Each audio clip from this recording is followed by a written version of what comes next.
Welcome, everyone. I'm going to go ahead and get started, even as people continue to trickle in. My name is Blanche, and I'm the Events and Public Programming Coordinator here at the Library Company of Philadelphia.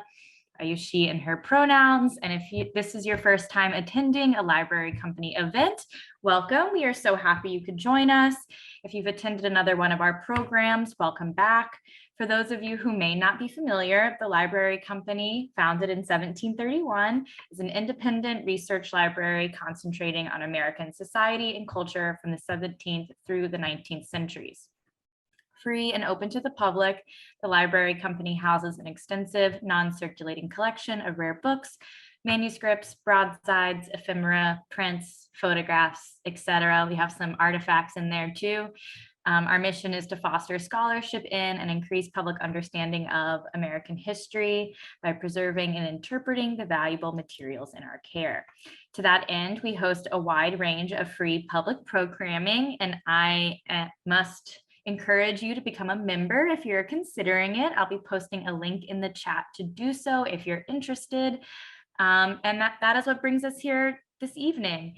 Launched in 2020 when the Library Company was officially closed due to COVID-19, our Fireside chat series continues as a platform that sustains and celebrates our diverse community of fellows, scholars, librarians, readers, and lifelong learners. Each chat highlights the extraordinary work of researchers who have drawn on the rich collections of the Library Company. Tonight, we are thrilled to welcome former fellow Dr. Xine Yao, who will be presenting from her recent book, Disaffected: The Cultural Politics of Unfeeling in 19th Century America. Yes, and yes, it's a beautiful book. You can get it from Duke Press. I'll be posting a link in the chat, so do check the chat. Disaffected won the Duke University Press Scholars of Color First Book Award last year, and we are so honored to be featuring it tonight. Dr. Yao will be focusing on chapter 4 of Disaffected, Objective Passionlessness, Black Women Doctors and Dispassionate Strategies of Uplifting Love, which was informed by her time here as a fellow and features archival material from our collection. If you have questions during the presentation, I encourage you to use the Q&A function at the bottom of your screens. You can also put them in the chat. I'll find them, I promise. We will address those questions after the presentation, but feel free to post them at any time. And now it is my pleasure to formally introduce Dr. Yao. Xine Yao, BA Trinity College at the University of Toronto, MA, I'll probably say this incorrectly, so forgive me, Dalhousie University, MA Cornell University, PhD Cornell University, is a lecturer in American literature to 1900 in the English department at University College London. She works on intersections of affect, race, gender, and sexuality in relation to science and law through long 19th century American literature. Her research has been published in American Quarterly, J19, the Journal of 19th Century Americanists, the Journal of Asian American Studies, Occasion, and American Gothic and Edinburgh Companion, and has several essays forthcoming in collections. Xine is currently on the advisory group of the Sarah Parker Remond Center for the Study of Race and Racialization at UCL, headed by Professor Paul Gilroy. She's also a member of the UCL Race Equality Steering Group. Her first book is, as you've heard already, Disaffected: The Cultural Politics of Unfeeling in 19th Century America, Duke University Press, 2021, in the Perverse Modernities series edited by Jay Halberstam and Lisa Lau. Could be either, sorry. Disaffected has won one of the inaugural Duke University Press Scholars of Color First Book Awards.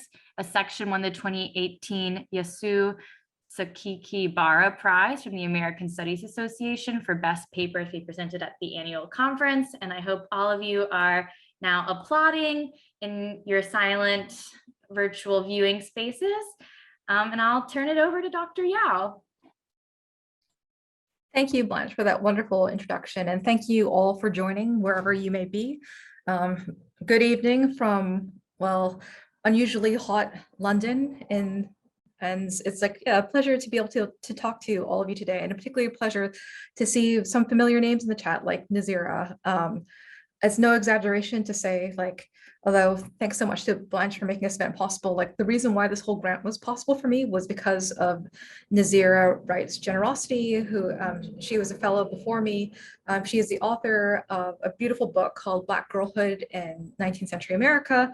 And it just so happened, I think we were having a conversation one day over Facebook, and she let me know that in her archival work, she'd actually come across something about Black women doctors that I think I'd already presented at C19 at the time, but it was mostly like these sort of theoretical homologies that I saw between the work of early Black women doctors and how I was trying to read Iola Leroy as a woman doctor novel. And she was actually like, oh my God, there's actually an archival link that I've discovered.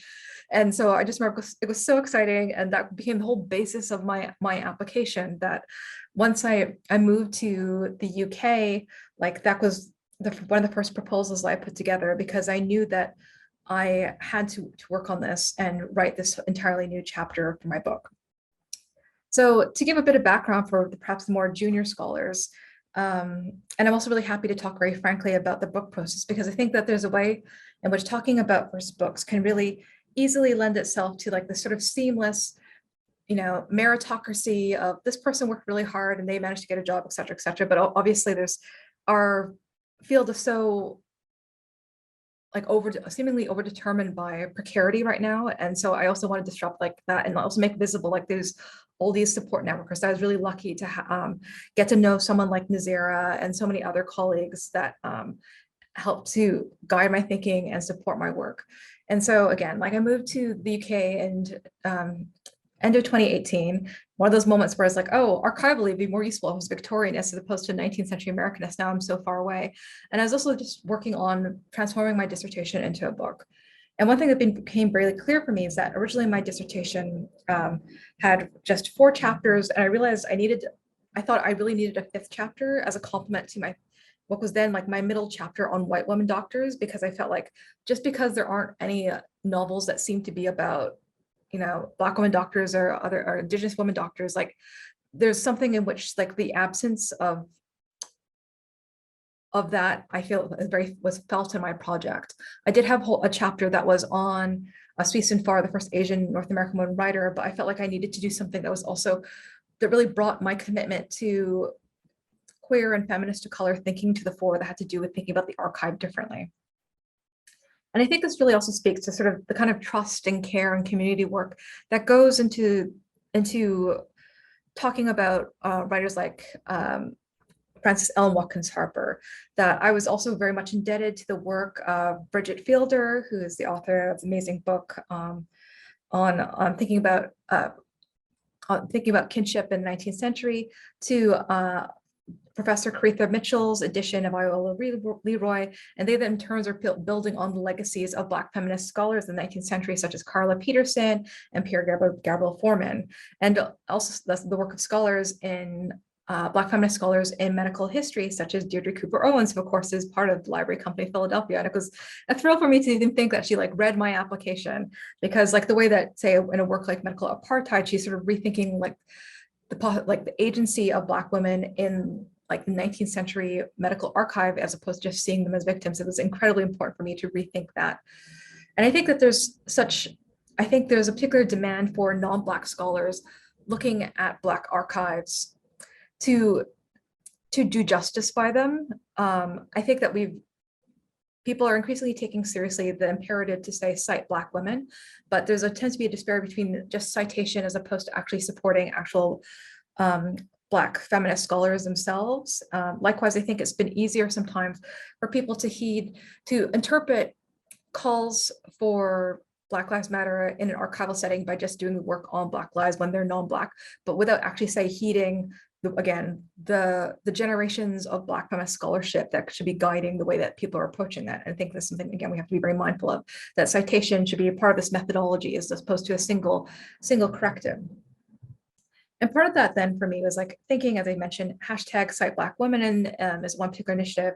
There's also other initiatives that sort of inform my work, such as hashtag Black in STEM.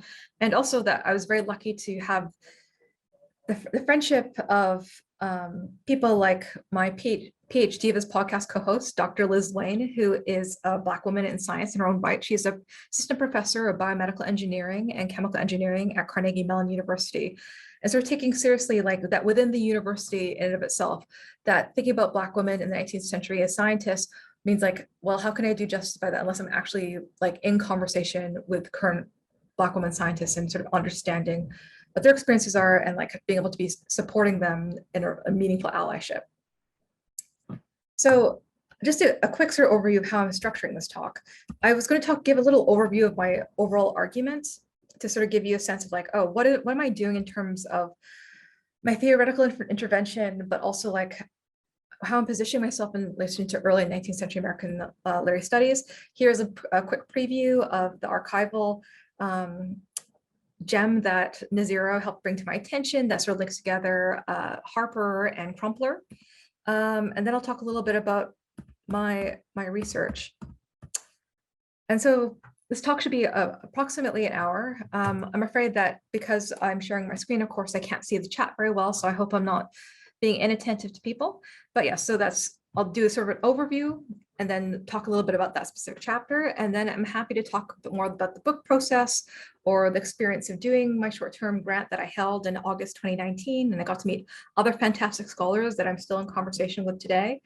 I think that the Library Company of Philadelphia is it's a community as much as an archive, an archival community around the archives. And that's been a really important part of the experience. Okay. So these, first of all, are the epigraphs with which I begin my book. And I chose them deliberately because they're not sort of voices that one is used to seeing cited in works in 19th century American literary studies.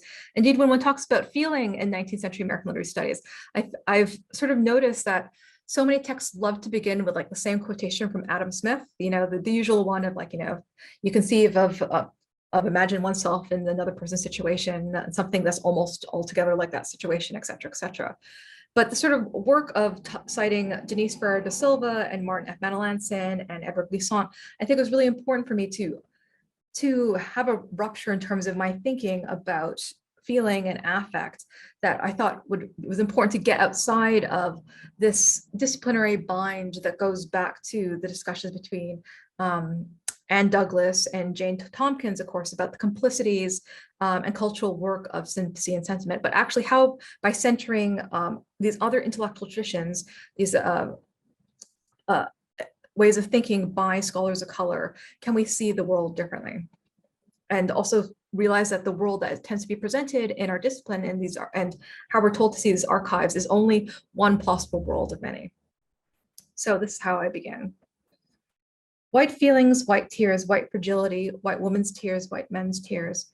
These phrases circulate within popular anti-racist social justice discourse galvanized by Black Lives Matter. These phrases articulate frustration with the ongoing manifestations of what scholars have variously called the unfinished business sentimentality, the legacies, the intimacies of four continents, and the biopolitics of feeling. They name the weaponization of white feelings in everyday life.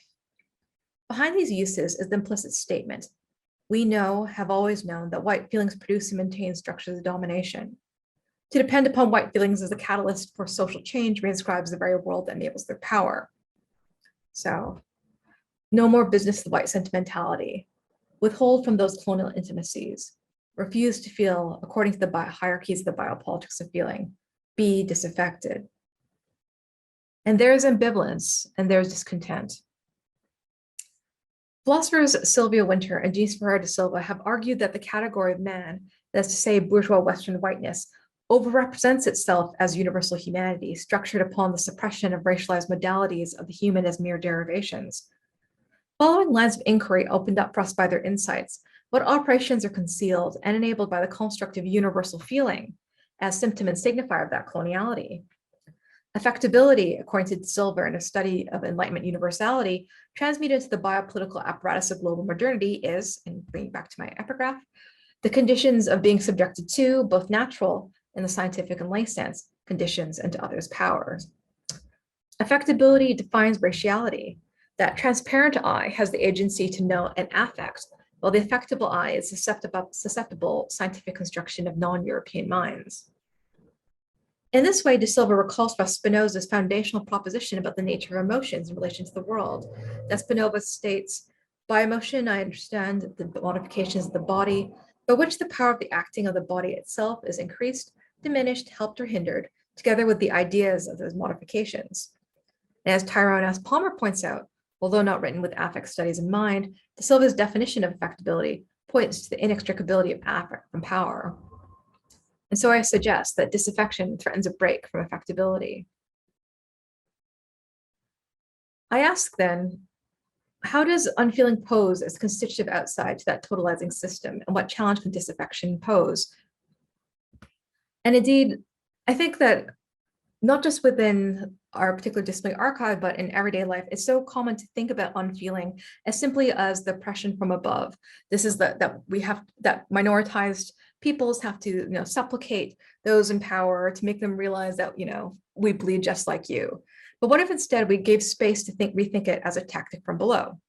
And indeed, when I actually present this often, sometimes in American audiences, I'll get the response, well, what about disaffected Trump voters? Whereas in the UK, I'll get the response, well, what about disaffected Brexit voters? And my response is, well, how come in both cases you just end up centering the people who are always used to being centered anyway? How is it because that people who are minoritized are not allowed to be seen as disaffected because you're already outside the system? It sort of cuts both ways, that you have to be seen as sympathetic to power in order to be seen as sympathetic, and to be unsympathetic is also dangerously cutting both ways at the same time. But what do I mean by unfeeling? I'm taking about unfeeling not just as negative feelings or the absence of feelings, but as that which cannot be recognized as feeling, the negation of feeling itself. By foregrounding the heuristic of unfeeling as disaffection in its affective, causal, and political meanings, I'm hoping to make these key interventions in how we think about affect and politics in American literature and culture, which is a paradigm which has disproportionately affected the world. And I'm sort of dealing here, of course, with the aftermath and the legacy that Uncle Tom's Cabin and Harriet Beecher Stowe's injunction to feel right has continued to have in terms of how we think about the value of literary studies today, or any sort of aesthetic work, or indeed, especially aesthetic work that's created by minoritized people. What does it mean to think beyond it as a sort of narrow politics of recognition to get them to be sympathetic? So here are some of my principles. First, I reconsider unfeeling as an index of the under-acknowledged spectrum of dissonance and dissent that critiques the demands of sympathetic recognition shaped by sentimentalism, questioning the liberal project of inclusion.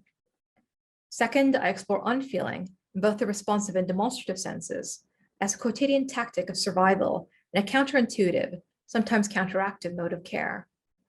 Finally, I propose that these antisocial affects are vilified as unfeeling because they have insurgent potential that may not be legible or instrumentalized towards resistance. Following Raymond Williams' definition of structures of feeling as the effective workings of ideology and lived experience, disaffection may be the unfeeling rupture that enables new structures of feeling to arise. In other words, the reading of unfeeling as simply oppositional negation, as we're used to thinking about it, actually functions as a defensive denial of the possibilities of quickening, flourishing, and renewal of alternative forms of sociality made possible by feeling radically otherwise. I think affect studies people usually tend to be really obsessed with also how to define affect versus feeling versus emotion, et cetera, et cetera. And I just want to just quickly gloss that I think for me, defining these things is not so much as important as the way that those flexible operations continue to be weaponized when it's the wrong person, when it's the wrong populations. I think what is more interesting to me is the way that there's these compulsory norms for expressing feeling, as long with being open to the susceptibility of the feelings of others. And I'm interested in the sort of skepticism, reluctance to signify appropriate expressions of affect, even if it may be not being socially legible as human, or forms of refusal to care as part of the expected cues of deference. And this is something that Lauren Berlantz also points out, that withholding, on the one hand, for those who are privileged, is seen as a sign of civility and can be seen as good manners for the servant class, as she says. But at the same time, there's also the way that it signals for problem populations the threat of the ungovernable. I've also been thinking a lot about the way that Arlie Hochschild's phrase emotional labor coined in the 70s has become such a common part of like social media discourse, especially around COVID, thinking about burnout.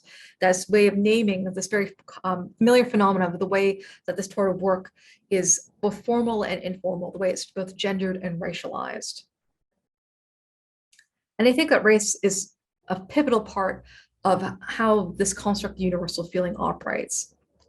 We can recall that W.E.B. Du Bois opens the souls of Black folk with the question, how does it feel to be a problem? And on the one hand, we do have the work of, say, Sarah Ahmed and C.N. Nye, and there's work by David L. Eng and Gasper Poir. But it's sort of interesting to me that often these are not the people that people turn to cite. There's often this way in which thinking about race and other forms of difference seems to like sort of merely color, I say this deliberately, the sort of universal modulation of feeling. And what I'm interested in is like the way that, say, the work of Sarah Ahmed and also like junior scholars like Claudia Garcia Rojas and Tyrone Ellis Palmer, who are working Latinx studies and Black studies respectively, say, look at post-colonial queer and feminist color writers like Audre Lorde, France Fanon, Gloria Anzaldúa, Sherry Moraga, Claudia Rankine, with the way that they're not recognized as theorists of affect in their own right, because it doesn't cohere to the sort of white Eurocentric norms of what theory and philosophy are supposed to be. And I'm happy to also expand upon that more. And I think that there's this irony then that on the level of scholarship, that there's a sort of systemic refusal to take these conceptualizations of feeling as valid, which then mirrors the sort of historical and cultural denials of the feelings of Black, Indigenous, and other people of color. In this way, like even now within the academic episteme, they're subordinated as unfeeling. And there have been demands that have been made in academia to decolonize or racialize affect studies, for instance. And so I see myself as sort of taking part in this ongoing antisocial turn and bringing it to affect theory to suggest that unfeeling constitutes a break from dominant models of feeling. For instance, Sarah Ahmed points out the idea of affect aliens like the feminist killjoy and the angry Black woman that she say disrupts normative convention happiness. And so I'm interested, what are the implications of alienation from affect itself?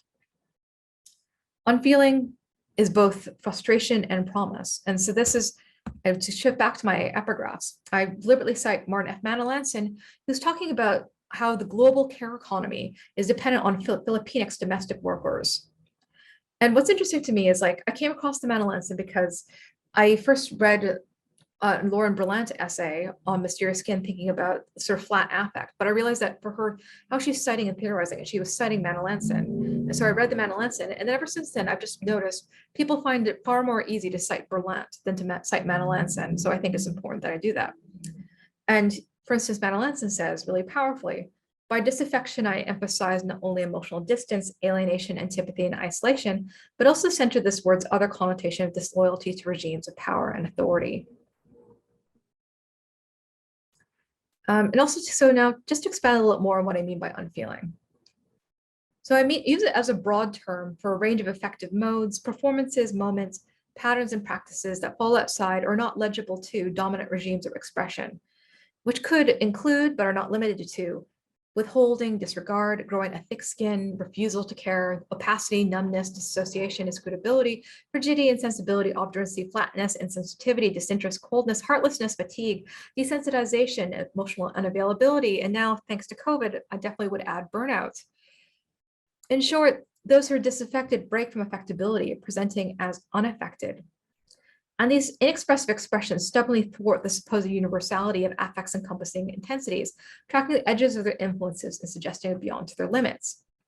And I think that there might be a congruence between these processes of disaffection and what Jose Esteban Munoz theorizes as disidentifications, that the sort of antisocial disaffection is the type of suspension of relationality that allows for creative remakings in the struggle toward the horizon of queerness with its potentialities and possibilities. Unfeeling is a detachment from attachments to hegemonic structures of feeling toward a radical politics of liberation. And so one way that I try to do this is, again, sort of decentering thinking about Adam Smith. Now, here's the part where I am going to talk about a little bit, but here I'm trying to sort of basically provincialize that concept. Of course, again, Adam Smith sympathy, it emerges from this colonial imposition of the Enlightenment episteme that going back to the De Silva and Winter is that its universality is actually a function of the overrepresented status of colonial whiteness. Its product and producer of intimate transnational violences of imperialism that made possible Western modernity, bringing together the entanglements of Black enslavement, Indigenous dispossession, and Asian indentured servitude. And that principle of sympathy has always been held by American scholars as key to the development of the US as a nation state. That, of course, this identification across difference that shapes belonging, citizenship, the construct of body politics. But of course, as Saidiya Hartman points out, it's also one of the fundamental ethical problems / crises for the West. And again, just to recite that paradigmatic Adam Smith definition, whatever is the passion that arises from any object in the person principally concerned, an analogous emotion springs up at the thought of its situation in the breast of every attentive spectator, end quote. And what I think is interesting about this is that, of course, sympathy is not really necessarily an affect unto itself, but I'd actually say is like the basis, this foundational nature for the legibility of feeling and its validity. And I also think it's important that, again, it's not just historical antecedent, it's that fundamental mode of apprehending affects, feelings, and emotions and deeming them legitimate. And this ruse of universality falls away if you ever get a chance to read further into the theory of moral sentiments, which is, like 800 pages long. But like, if you sort of make your way through, eventually it becomes very clear that it's not just simply abstraction, nor is he just thinking about it in terms of like, the bourgeois upper classes in England. He actually abandons that guise and shows how the schematic of sympathy reproduces the material relations of colonialism. When he shifts to the global stage, he divides humanity along the line of sympathy, that civilized nations are founded on humanity, and then the rude and barbarous nations are founded in self-denial. And it's the savage that's the ultimate figure of Unfeeling.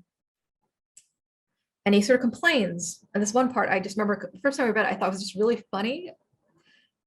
He says, quote, "It is observed by all those who've been conversant with savage nations, whether in Asia, Africa, or America, that they're equally impenetrable, and that when they have a mind to conceal the truth, no examination is capable of drawing it from them." And so this moment where you go, wait a second, Asia, Africa, and America, it's sort of almost, because like the term that we sometimes use now, like global majority. So like all these peoples don't want to be conversant with you. And sort of this lack of recognition of, and this sort of denial of affectability from these Asian, Black, and Indigenous peoples, not caring about whether they're sympathetic to Western scrutiny. And Smith is unsympathetic in return, caring not about, unable to recognize these racialized feelings. He complains they never express themselves by any outward emotion, and he completely aligns that there's any sort of colonial dynamic of his epistemological imperative, which is also an effective imperative. And so I really think that there's a way also that this particular line, I think, shows a different method of reading that's necessary in terms of reading these theories, these philosophies, and also approaching the archive to read against the grain. That's not just about his misrecognition, but also, if we think about it, we can also discern the anti-colonial disaffection of all those equally impenetrable people of Asia, Africa, and America that might actually prefigure the 20th century articulations of third world solidarities. Maybe the possibility, not just the intimacies of modernity and its violences, but also the potential towards counter intimacies. And so to shift into the work that I did at Library Company of Philadelphia. So my first two chapters are thinking about Blackness and indigeneity together. And a sort of absence that I felt is that I talk a lot about like the erasure of Black women in, say, Melville's Benito Cereno, or the way that Martin Delany's sort of chauvinism ends up writing out, like minimizing the position of Black women and also erasing Indigenous women. And then my final chapter again thinks about like Asian women, or particularly Chinese women at the turn of the century. But I just sort of didn't sit right with me that my project, even though it was doing those critiques and trying to find those voices, like I felt like I needed to have another chapter on women of color voices in order to do justice to it, because I felt like the construction of the book itself needed that. And I think it's really interesting when thinking about books, like how do we think about how we structure chapters? Is it simply just sequential? Or there's also other logics. There's also the sort of pernicious logic that I think we sometimes see nowadays, where like people do sort of a generalist project and they'll have like, the obligatory Black chapter, or maybe the obligatory Latinx chapter. It usually is like the sort of token Black chapter, I feel. And I really wanted to sort of avoid that sense of it and actually try to make chapters that were deeply in conversation with each other. And so I had, one of the ways that I was rewriting this project again was to sort of create this new chapter thinking about Black women doctors and thinking about Ellen Watkins Harper's Iola Leroy radically differently, and reading it, as I say, as like a suppressed woman doctor novel. So for those of you who are not as familiar, basically in the 1880s, there was this micro boom of this subgenre of the new woman novel that of all these like woman doctor characters, sometimes often as protagonists, that sort of brought together both the marriage plot and the Bildungsroman, and became a sort of question of like, will she marry a man, or will she end up being sort of implicitly queer and choosing the medical profession? And there's a lot of different variations on that. And I have a whole chapter thinking about that and thinking about queer frigidity and like and sexual anesthesia as a way of reclaiming that. But again, it's all these bourgeois white women, like they're all very elite New England women. And I was like, well, there were Black women, there were Indigenous women who have always, of course, been participating in Black and Indigenous forms of science, but also during the time, they also got accreditation from medical colleges. Like that is also part of that history that I think Deirdre Cooper Owens and others like really beautifully unveil and talk about. And so I felt like this chapter was really necessary in terms of the absences of my other chapters. That it was one that I feel is very deeply in conversation with the first, second, and third chapters that come before that. And again, I really try to think of my chapters as being in conversation with each other. And how can we think about chapters as comparative, not in a simply like flat sort of form of difference, but ones that actively, again, build and engage and speak to each other's absences. So to get into the Iola Leroy. So she was once dismissed as a sentimental writer, fixated on elitist Black respectability. But of course, important work by Hazel Carby, Carla Peterson, and Pierre Gabriel Foreman have recovered the aesthetic, historical, and political complexities of Frances Ellen Watkins Harper's writings as a public intellectual, underlining her engagements with sentimentalism, do not reinscribe its values, but actually critique its dependence upon white feelings and white women's tears in particular. For instance, at the 11th National Women's Rights Convention in 1866, she has this hilarious comment that I'm so glad to say for posterity, where she says, "I do not believe white women are dewdrops just exhaled from the skies," which I think really aptly gets at the sort of centrality of white women to sentimental discourse. And of course, she's incredibly perceptive and critical of the way that so many of the prominent white women suffragists also became very deeply anti-Black. By Susan B. Anthony and Elizabeth Cady Stanton, thinking about this in particular. And of course, like famously, Harper says, if the nation could only handle one question, she would not have Black women put a single straw in the way if only the men of the race could obtain what they wanted. But of course, like it wasn't that she was losing the specificity of thinking about the importance of Black women and girls, as the work of Nazira Wright has pointed out. It's rather that she's trying to make sure she completely commits to the project of racial uplift and not letting white womanhood claim the universality of womanhood unmarked. And also that's the fact that she was unafraid to be divisive in her tactics, even though it could hurt the feelings of her white female allies. And indeed, in their history about women's suffrage, they basically write her out of that history whatsoever. And I think that this deliberate alienation for whiteness is an integral element to what Keila Schuler has called Watkins Harper's Black feminist biopolitics, which is a scientific recalibration of sympathy and sentimentality for Black liberation. And in order to explore Black feminist scientific praxis, I juxtaposed two phenomena that arose during the 19th century. On the one hand, we have the dispassionate objectivity of professional science and passionlessness, a subversive practice by Black women as argued by Anne Desil. And I'm putting pressure on the sort of conceptual homology of effective detachment between scientific dispassion and Black women's passionlessness, despite the differences between their usual exclusionary categorization as professional ideology on the one and then theory on the flesh on the other. Furthermore, their creedal development in the 19th century is constitutive. The former is enabled by the disavowed colonial violences wreaked upon Black women's bodies and other vulnerable populations, and the latter an effect and shield against those violences, that again, passionlessness being a shield against those violences. Donna Haraway famously says that scientific objectivity is one of the God tricks. An enduring fantasy of omniscience and omnipotence, its purported values intermingled the epistemic and the ethical. It is an ideal of vision, the attainment of blind sight.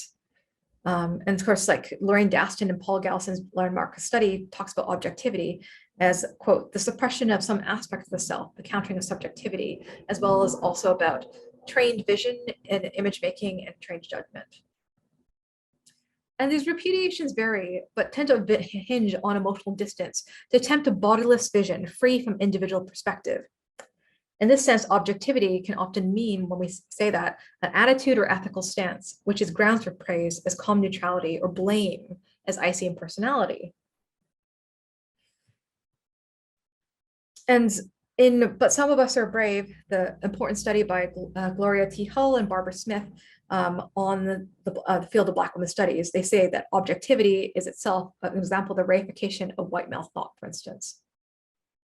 So that's like, again, how we usually think about scientific dispassion, objectivity. By contrast, as Anne Desil talks about passionlessness, it involved 19th century Black women's critique of the racist dimensions of that hegemony. And so in the previous chapter, when I was talking about white women doctors, I talked about sexual frigidity or anesthesia. And in it, sexologist Havelock Ellis addresses the racial dimensions of what he considers as pathological conditions. Contrary to stereotypes about Black sexual excess correlated to primitivism, he claims the opposite, that Black women are, quote, rather cold and indifferent to the refinements of love, and oddly contrasted with the slur to Black mixed race women. And so he sort of puts Black women across the diaspora into this bind, that on the one hand, either, of course, they're seen as like not being passionate enough, and they're or if they are passionate, they're also seen as being mixed and then also promiscuous. And so like any sort of expression of sexuality in any degree is demonized for Black women. And the point that Anne Desil makes, though, is that in the face of this, passionlessness is not reducible to an imitation of the respectability of white middle-class values that undergirded the cult of true womanhood. It's not so much an actual absence of passion, but a somatic affective unfeeling that was a strategic withholding of self towards the possibility of personal and communal flourishing. And in her configuration of this term, Desil is drawing upon Nancy Cott's terminology, and she examines the prevalence of the marriage plot in Black women's writing of the 1890s, where passionlessness acts as the challenge to the racialized stereotypes of effective sexual and physical excess used to justify sexual violence and subjugation against Black women.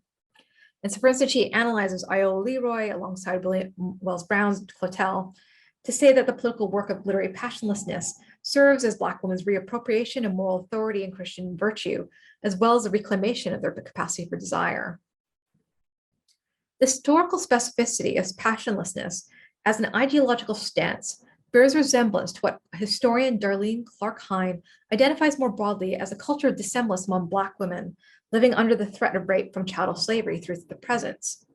Quote, by dissemblance, I mean the behavior and attitudes of Black women that created the appearance of openness and disclosure, but actually shielded the truth of their inner lives and selves from oppressors, end quote. And so this dissemblance is not dishonesty or lack, but a form of resistance about autonomy, dignity, and opportunity for generations of Black women to survive. And it's under a dissemblance that Clark Hine says, quote, could ordinary Black women accrue the psychic space and harness the resources needed to hold their own in the often one-sided, mismatched resistance struggle. And so again, dispassionate scientific objectivity, passionlessness, both ideologies of virtue, discipline over affects, mind and body, prioritizations of care and attention, stances unaffected distance as the catalyst for knowledge creation and action. One, however, is elevated as the episteme of professional sciences dominated by white men, while the other is the pathologized practice of everyday life for Black women. Despite these asymmetries, the ideal of objective scientific observer is akin to the framing of Black women's structural positioning as the basis for epistemology, poised by iconic Black women thinkers. For instance, Patricia Hill Collins calls it the outsider within, or Sylvia Wynter calls it a frame of reference which parallels the demonic models posited by physicists to think of a vantage point outside the space-time orientation of the homuncular observer. And also, I find it really telling that groundbreaking Black women's historian Darlene Clark Hine is responsible for both theorizing that aforementioned Black women's culture of dissemblance and also doing a lot of the early work that was really important to bring attention to the lives of early Black women doctors. And so I mentioned Iola Leroy, but I'm not going to have time in my talk clearly to talk about it. But I'm going to walk you a little bit through the archival work I was able to do at the Library Company of Philadelphia, also at the Drexel archives for the Women's College of Physicians of Pennsylvania, and a little bit in the Historical Society of Pennsylvania as well. And how I'm trying to read the work of Rebecca Lee Crumpler and Rebecca J. Cole differently, and sort of drawing out their Black feminist praxis of science. In this, I'm very much also indebted to the work of the theorists like Brittany Cooper in terms of reading the work of earlier Black women writers for their theorizations in and of themselves. That, of course, before intersectionality, Black women, no matter where they were in the diaspora or in whatever time, were always theorizing the way that gender and race and were always deeply bound up together, for instance. And so, for instance, although I'm trying to make the point about reading them, their work in this way, because physicians Crumpler and Cole tend to be usually held up as exemplary trailblazers, but again, there doesn't tend to be the same sort of lack of respect for their thinking as much as just their actions. But of course, those are very much deeply tied together in terms of their praxis, that they're under-acknowledged as producers of knowledge whose thought as intellectuals deserve to be engaged. And so I'm thinking about Crumpler's Book of Medical Discourses and also Cole's medical school thesis, The Eye and its Appendages. By foregrounding Black women as practitioners and participants in medical science, I seek to contribute to counter genealogies that add dimension to the history of Black women in science as more than the passive suffering subjects of medical experimentation, and instead shift towards what Moya Bailey and Whitney Peoples might call a Black feminist health science studies. Perhaps the quintessential example of that infamous history is J. Marion Sims, that enslaver who became known as the founding father of American gynecology, a laudatory title that betrays its foundational violences. And of course, he was a future president of the American Medical Association who developed surgical techniques still used today by repeatedly operating on enslaved women, Anarcha, Betsy, and Lucy, and others, whose names he doesn't document. And he went on to receive international acclaim and founded the first hospital for women, and then the first hospital dedicated to treatment of cancer. But even in his time, his unethical methods were critiqued by his professional contemporaries. Deirdre Cooper Owens, though, shifts this narrative in really important ways. She urges a reprisal of Anarcha, Betsy, and Lucy and their unnamed sisters to have them be seen not just simply as victims of Sims' quest for glory, but also as nurses with their own considerable knowledge of the repair of obstetrical fistulae. Owens thus declares them the rightful mothers of this branch of medicine. And I really, again, I'm indebted to this sort of work in terms of thinking about how Black women were active participants in science at the time. I think Kayla Schiller does this and Britt Russertz as well. While acknowledging that alternative ways of healing have always been essential to Black women's control over their health, again, I turn to doctors Crumpler and Cole as formal practitioners in the same professional discipline as Sims, as they're working at the same time in the same country, to understand their confrontation with the tensions and congruences between that dispassionate objectivity of their medical training and their own lived experiences of passionlessness. And I really think that there's a way that they're showing this counter genealogy of rearticulating the operating terms of sex and gender as practices as deeply racialized.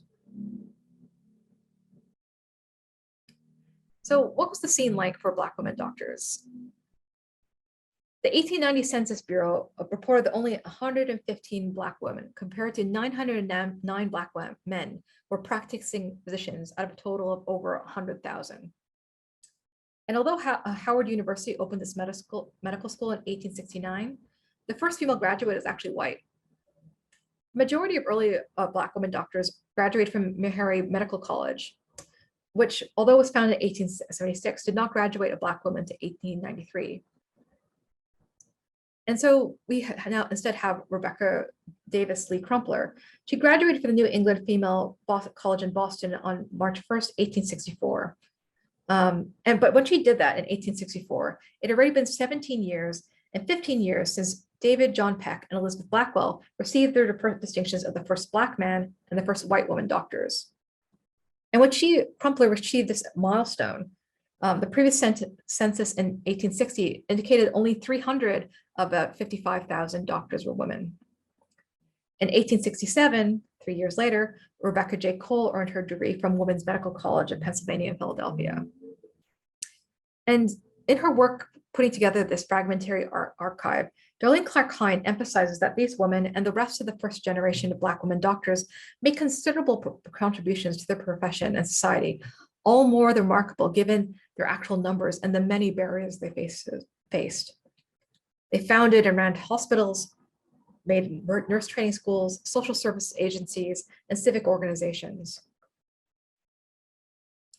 And during their studies and during their professions, Crumpler and Cole would have witnessed the negotiations of their white women peers and mentors with that pathologization of professional frigidity, while undergoing their own navigations between, again, the scientific dispassionate objectivity of the formal structures of the profession and their own passionless composure needed to survive in hostile institutional environments during the unfolding failure of Reconstruction.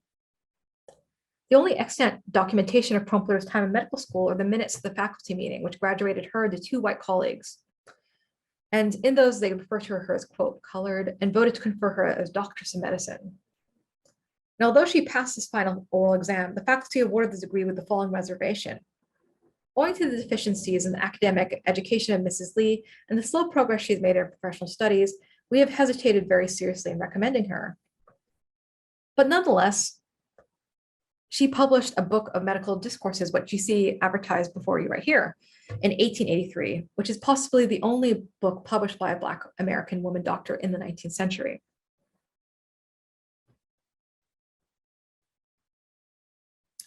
And again, I think that thinking about it as thought in of itself is really important. So to talk about this particular handbill, we see it as advertising Doctress R. Crumpler's book of discourses.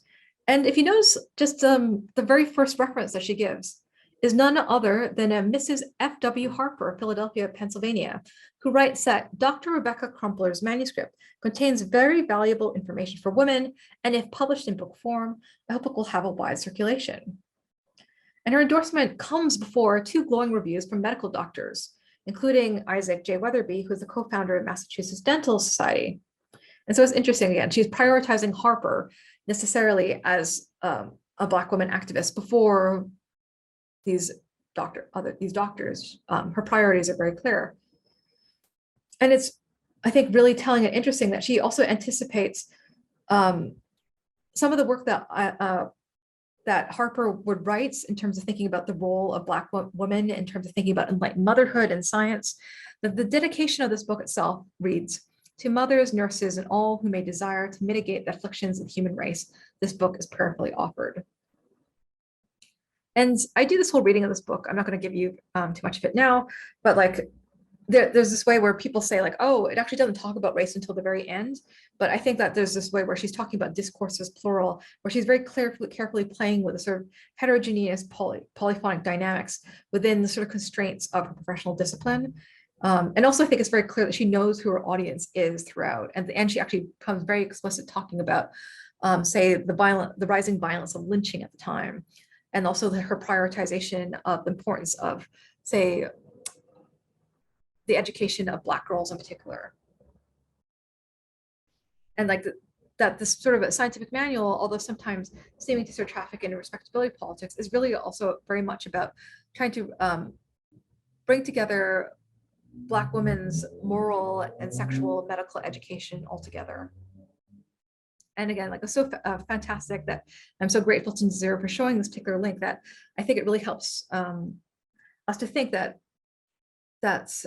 Harper was very much in conversation and very much working in the same spheres as Crumpler and Cole in terms of their activism. And again, having these direct links. And the way I read her novel, Iola Leroy, is that there's so many parallels in terms of how she put together Iola Leroy's own character that really suggests the way in which she has the potential to be a Black woman doctor on right. For those of you who are not as familiar with the novel, people tend to often read it as like her choice between the proposal from a racist white doctor who wants her to deny her Blackness, and then her eventual acceptance of a proposal from a Black doctor who's also mixed race but chooses Blackness, and together they go off and decide to work on racial uplift. And so that's an important dynamic between these two things. But I think, again, what is lost is that she is developing the skills of as a medical professional in her own right, in a way that actually echoes the biographies of both Crumpler and Cole. So I see that we're sort of moving a bit out of time. So I wanted to sort of shift from the Crumpler to the Cole. So one of the nice things about spending time also in the archives of Drexel, where the Women's College of Pennsylvania, was getting to really put into perspective Rebecca J. Cole's medical thesis. So this is the cover, The Eye and Its Appendages. And so this document was submitted in February 1867. And so far in scholarship, I've seen it has received passing historical acknowledgments, but has yet to attract substantive scholarly attention, probably because it's an unpublished handwritten manuscript. And there's no direct reference to race or politics, and so her thesis may seem abstracted from a later dedication to outreach and activism. But I'm arguing that her thesis on the eye is actually groundbreaking, because again, to recall my overview of the history of science, this is the period in which scientific objectivity is developing as a stance, a mode of image making, and a training of vision. Her emphasis on the embodiment of the observer presents a rebuttal to the professional hardening of what a feminist physicist, Chandra Prescott Weinstein, terms white empiricism, which continues to undergird scientific objectivity, and of course, continue to impact disproportionately Black women scientists. And her discussion of vision, actually, of course, precedes Du Bois's far more famous formulation of double consciousness as second sight. So looking through the archive, going through all the other theses that were written to that point, she was the first to write on this topic at the Women's Medical College of Philadelphia. This is a densely technical thesis that details the physiology of the eye, conditions and diseases that can affect it, possible treatments, and the latest ophthalmological technology. And for instance, she talks a lot about a lot of the details of this, and I sort of go into how she talks about sympathy as a particular working of the different parts of the eye. But at the same time, I point out that this is her showing her mastery of medical terminology. And although she's ostensibly writing about a universal eye and ostensibly unracialized eye, she's also drawing attention to the vulnerable materiality of vision, the inescapable situatedness of the embodied observer that includes herself, her faculty examiners, and any other reader. The title alone indicates how the eye, and implicitly the eye as subject, is inextricable from the organic context of these appendages, which are vital to the functioning and flourishing and also its fragility. And so in a time where people of color, particularly Black women, were seen as spectacles, it's interesting and really important that I think that Dr. Cole affirms herself as an agentic viewer and demonstrates her own trained vision and disciplined composure, and again, a mastery over thinking and theorizing about sight itself. I suggest that her dispassionate detachment as author of the thesis does not erase, but rather suggestively suspends race and gender in that strategic mode of passionlessness. For instance, she talks about albinos, talking about melanin, and she's manages to talk about melanin in a way that's divorced from racial types. And actually, she frames whiteness as a particular type of medical phenomenon. I also think that the sort of delicacy of her balancing act of her own embodiment can be seen in terms of how she talks about the primary diseases of the eye, which include the sexually transmitted infections, gonorrhea and syphilis. And what's really important is she talks about the way that syphilis can create erytitis in the eye, and she concludes her thesis by listing the diagnostic symptoms that require attention to the shifts in the placement of iris, lymph, and pupil. She talks also about the remedies, such as astringents and the careful application of mercury. And it's interesting, she doesn't mention sexual activity when talking about these infections.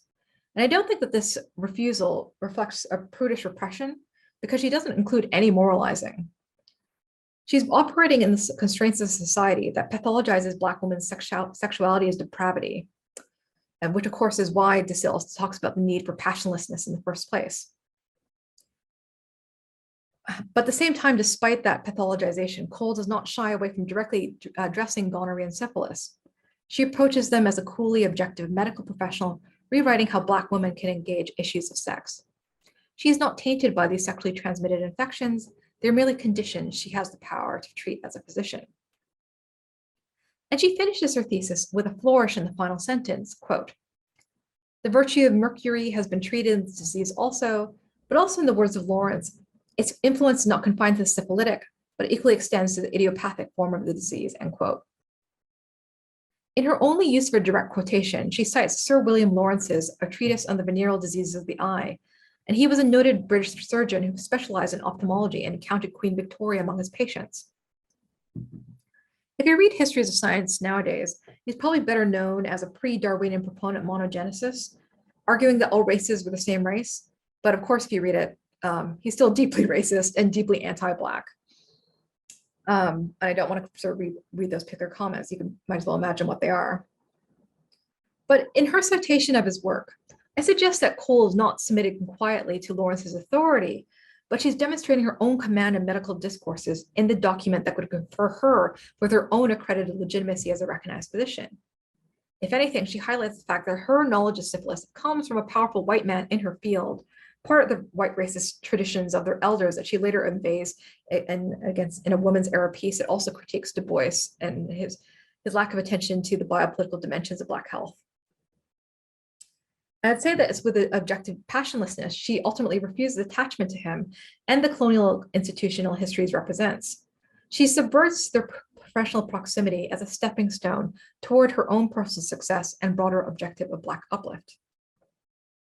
And this is also really interesting and came out of being able to spend time in these archives and going through all those different theses.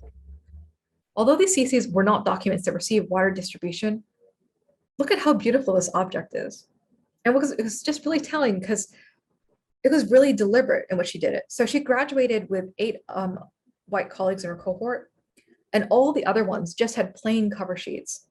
As you can see here, Cole's title is rendered in elaborate calligraphy, which I think is a self-referential nod to her subject. That of course, like, because it's beautiful, it's important that, you know, it's going to be consumed by the eye itself, for instance. And while her peers usually tend to finish their theses with perfunctory conclusions that often plead the limits of time and space. Basically, I would write more about this, but I run out of time, like people just getting exhausted at the end of writing an exam, for instance. As I just demonstrated, she ends with flair by demonstrating her dedication to her studies with a direct quotation from a text that was not a required textbook from the anatomy or physiology courses. So again, she's presenting this towards the future, towards us. And this was prior again to Du Bois's famous formulation of second sight and double consciousness. By way of her analysis of the embodied mechanics of sight itself, Cole presents her negotiations with the tensions of the doubleness of her lived experience as a Black woman and her chosen profession structured by patriarchal whiteness. Through her thesis on the eye, Rebecca J. Cole uses the optics of her position to theorize a form of situated knowledge, a radical epistemology for Black scientific praxis. And so, just to come to a conclusion, how I'm reading this particular archive, I think it's really important to consider the way that feeling otherwise is an effective precondition for thinking otherwise and imagining otherwise. In our moment, the concept of sympathy has been updated as empathy and the continued hope for a better politics of feeling bound up with morality and justice. And I hope to also connect the archival work that I'm doing right now to sort of fantasies of justice in present day the American culture sentiment for, say, racialized immigrants performing citizenship, but also the defiance of movements like Black Lives Matter and Indigenous movements like Idle No More.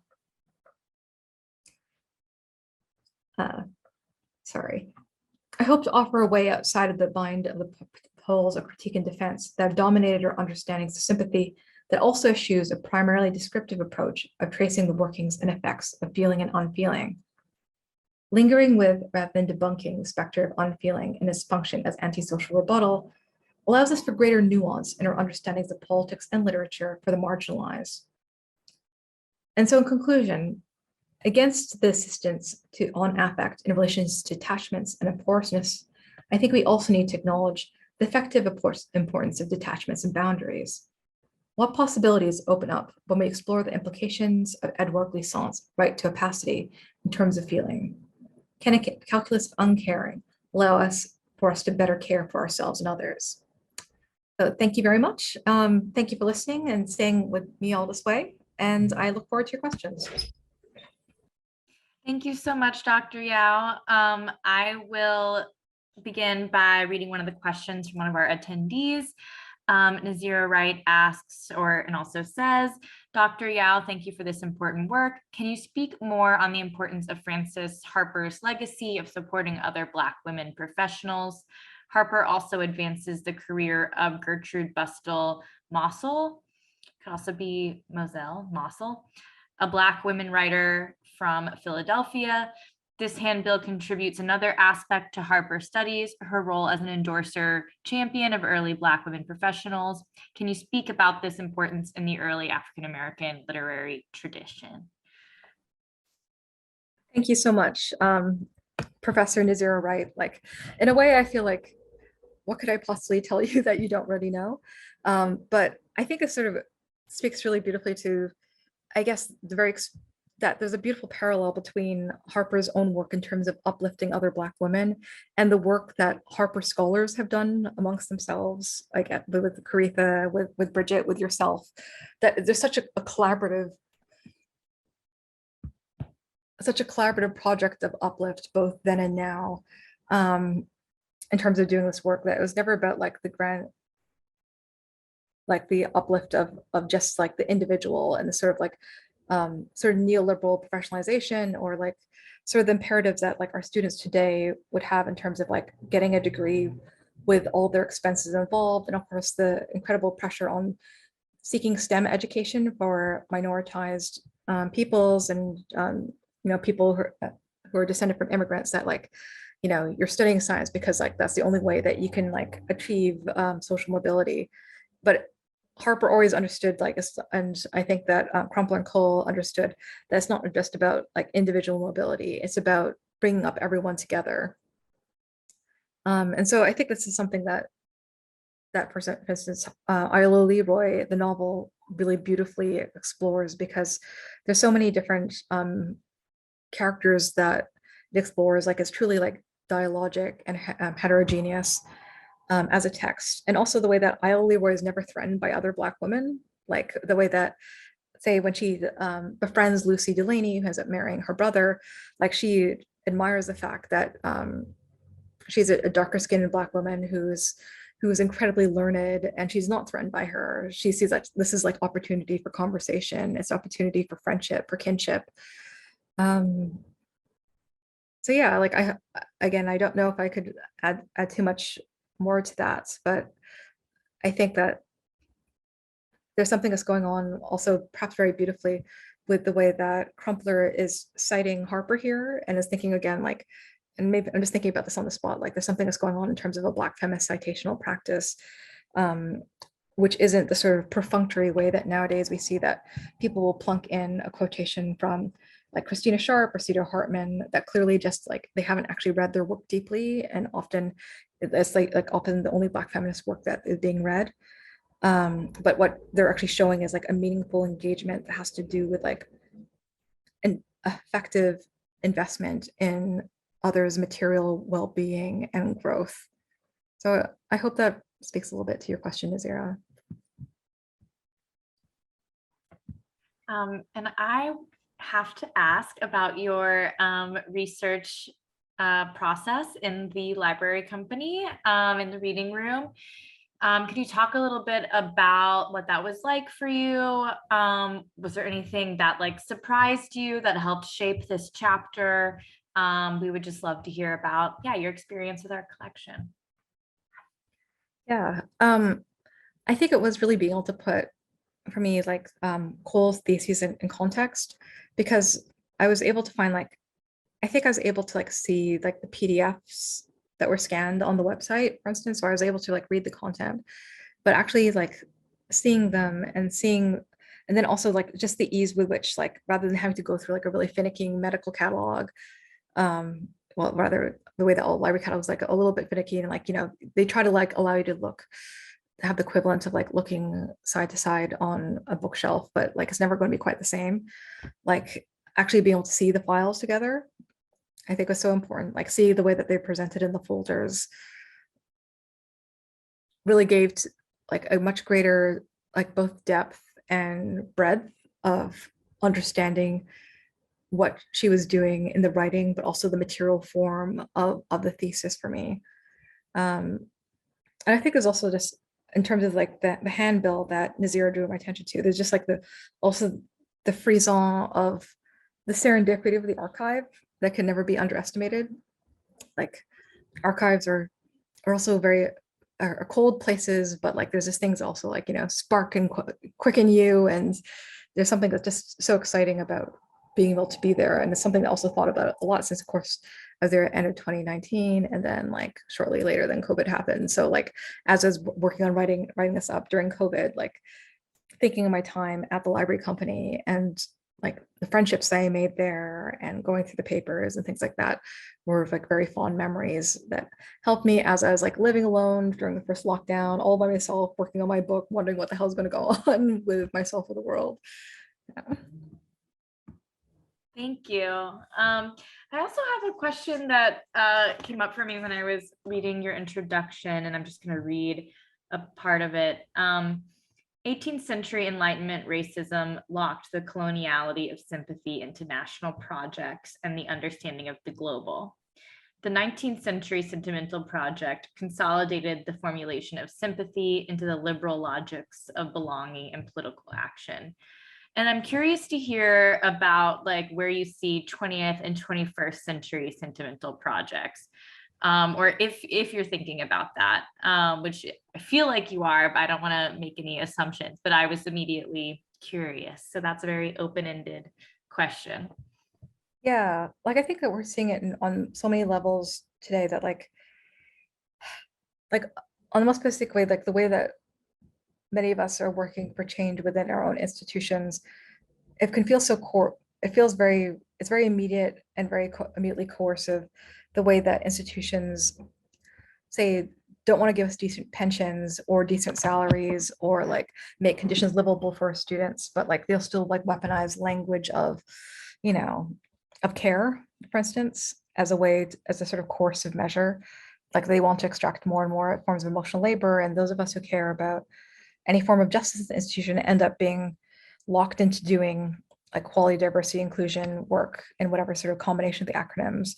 And I think like part of how I'm thinking about disaffection is like a frustration with those logics. Also like sort of thinking like participating in it ends up sort of limiting certain types of work you can do. It allows the extraction of resources, but it's always important that we realize the frameworks of institutional recognition are not the be all and end all. And there's also other forms of lateral organizing that we could do across the university and any of the institutions that we're in that doesn't just have to depend upon this like vertical model of sympathetic recognition.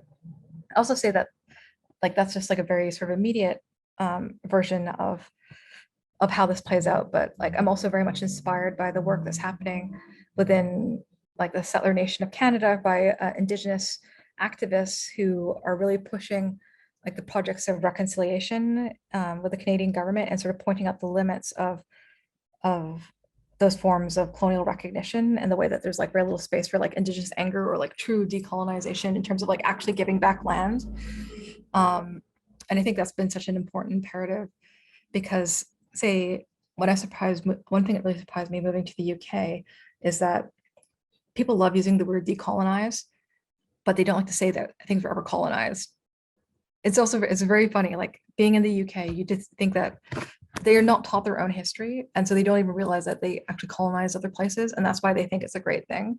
And yet decolonization just becomes this really easy buzzword. And so like the title of Tuck and Yang's classic now essay, decolonization is not a metaphor, hits very differently here because of course we're in the imperial metropole. We can't give the land back because now that's been divested as something in the settler nations. But like, what does meaningful forms of reparations, material form of reparations possibly look like?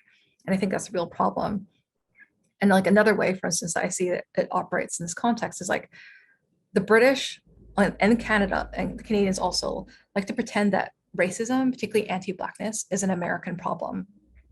And so there's also been this sort of this way that because I work on race and I'm on an Americanist, like I realized, oh my God, if I'm not careful and don't stress like the sort of global reaches of this, the transnational dimensions of this, I can end up inadvertently contributing because of my expertise into thinking that having people think like, oh, it's because she works on American stuff. That's why she talks about race.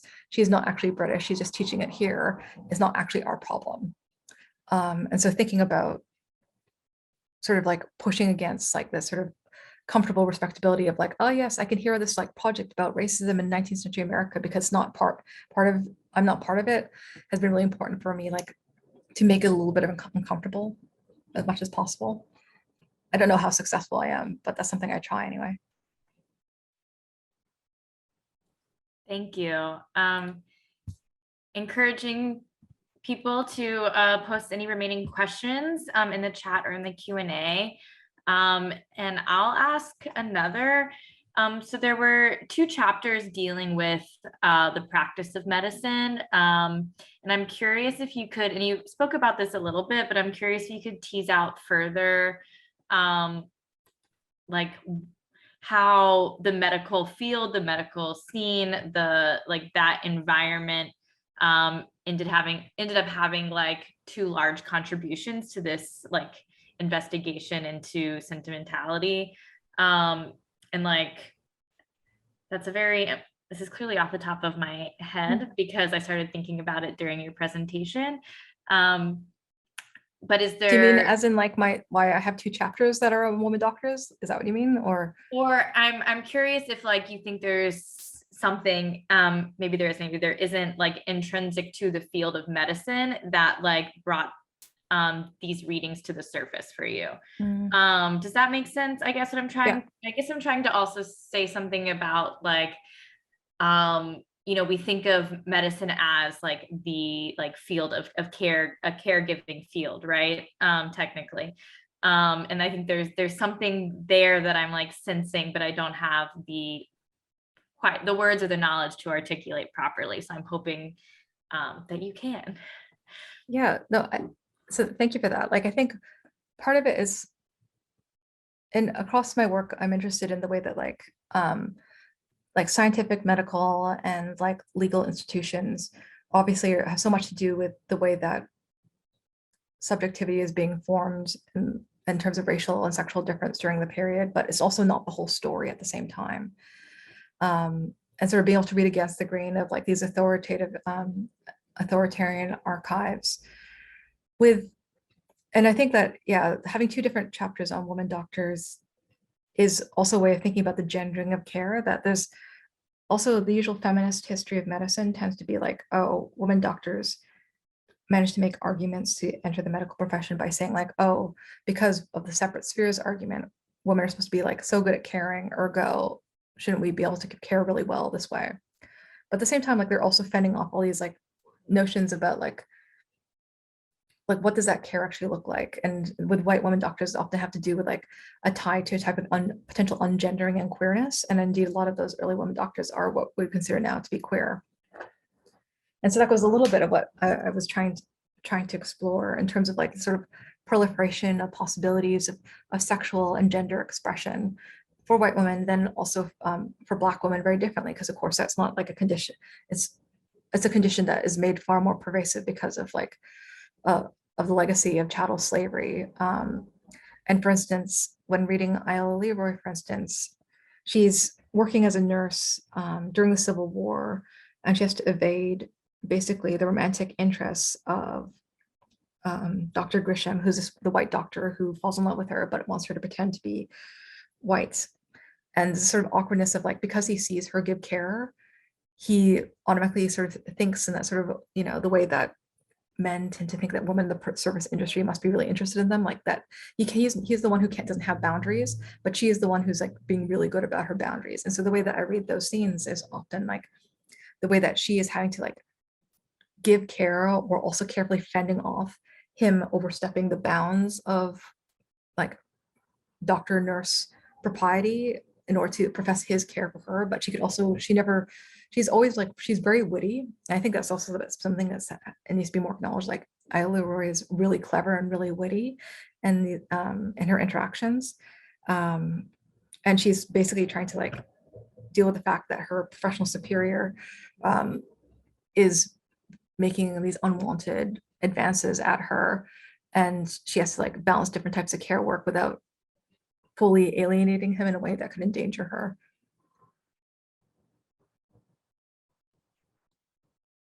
Thank you.